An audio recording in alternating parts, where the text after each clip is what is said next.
আওয়ামী লীগের শাসনামলে পাচার হওয়া অর্থ ফেরত আনতে বিশ্বব্যাংকের সহায়তা চেয়েছেন প্রধান উপদেষ্টা ডক্টর মোহাম্মদ ইউনূস।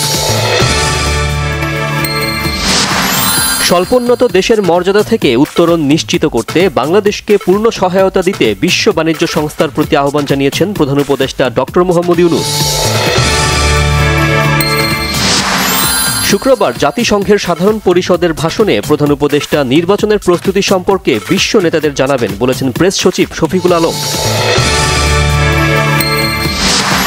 গণহত্যা মামলায় শেখ হাসিনার বিরুদ্ধে 52তম সাক্ষী হিসেবে জবানবন্দি দেবেন ট্রাইব্যুনালের প্রসিকিউটর বিশেষ তদন্ত কর্মকর্তা তানভীর হাসান জোহা।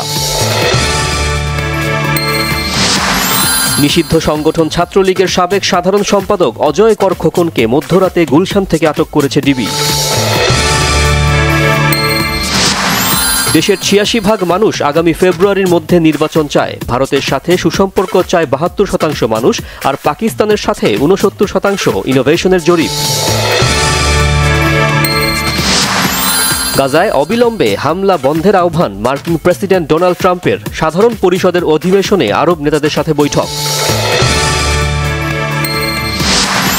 টাইফুন রাগাসার কারণে উপকূলীয় এলাকায় ২০ লাখ মানুষকে নিরাপদ আশ্রয়ে সরিয়ে নিয়েছে চীন। তাইওয়ানে অন্তত ১৪ জনের প্রাণহানি।